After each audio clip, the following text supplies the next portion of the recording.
For every fatality or major injury or damage that happens through an accident, look at how many times think of your businesses right now. How many hazards do you guys live with every day? A lot of them? And they're minor, some are more severe, you know. They're all over the place though. And some of these things, and I can honestly tell you that this is what I've seen in certain businesses, but you go in and you'll see 1,001 trip hazards. And you watch people walking through there and you can see them doing the, you know, as they're walking through the places, they're missing all the cords and stepping over things and walking around things. They've always been there. They know that they're there. And they just naturally are trying to deal with those in their mind. Okay? But we have a ton of those hazards. We have a few less near misses, however. And those near misses are the things that really, in my occupation, to be honest with you, this is a misnomer, isn't it? A near miss. Is it really a near miss or a near hit? Yeah, it's a near accident, right? But because they called it a near miss and it has become so ingrained in my occupation, we can't get rid of this terminology. So it's actually a near miss. We're going to deal with it. We're going to accept it. That's what it is. It's a near accident, okay? But the thing is we see a ton of these, don't we?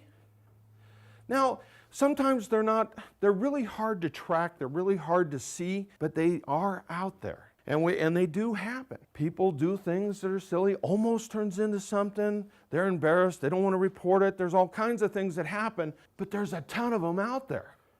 Now, we do have those minor injuries and things, you know, where people are using a tool or something and they'll actually nick themselves or something along those lines.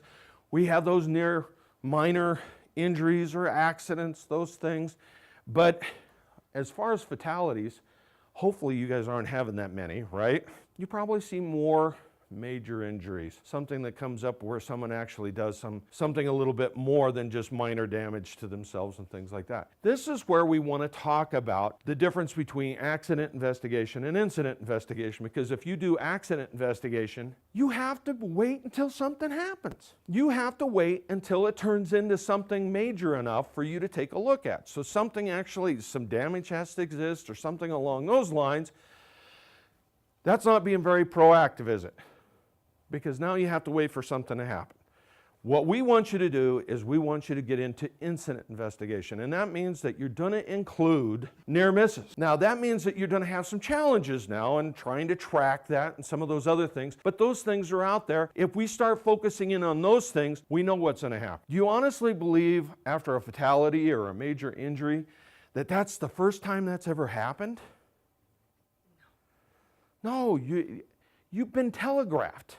If you were listening to the things that happen within your organization, you've heard these things starting to happen. You've seen it. Just are you paying attention is the question, okay? Now we throw into that last little piece that if you're doing inspections and you're doing hazard reporting, now you're going to find that you've completed the whole ball of wax here, and it's easier to track this way, to identify. Now here's the problem with near misses, though. They can be difficult to track, no doubt about it. Because now you have to convince people to report things that they aren't really comfortable reporting because something happened, didn't complete the accident sequence, but they're embarrassed. I don't want to have to report it, don't want to have to go through that whole process. But what you need to do is that you need to encourage them to do that on the same basis of hazard reporting. You want them to report it. You set the expectation that you want it reported to you. Part of encouraging people to report is that you value what they tell you. Because how many times do you see this happen?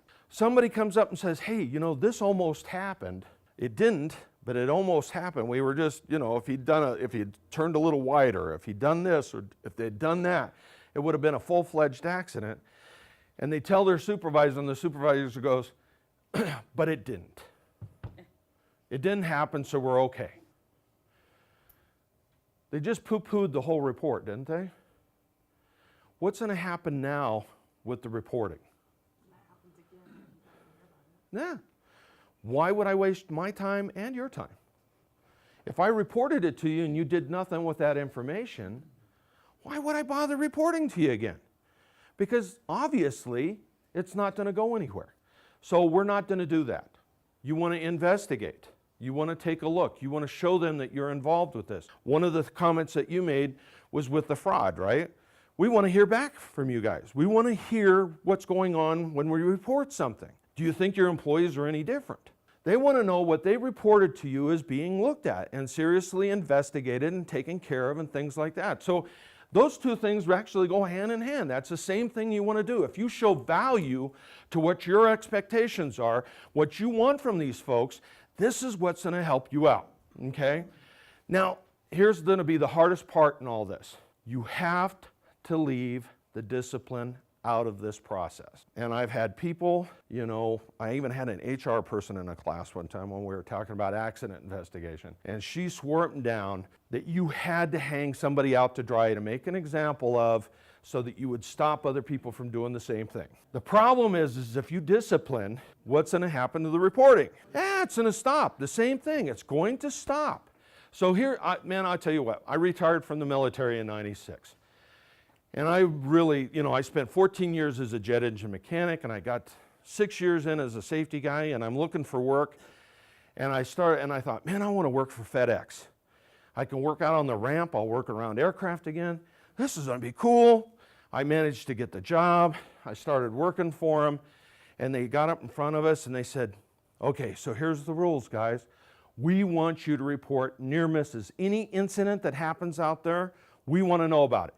We can't fix it if we don't know what's broke, right? Report it to us. That's what we want.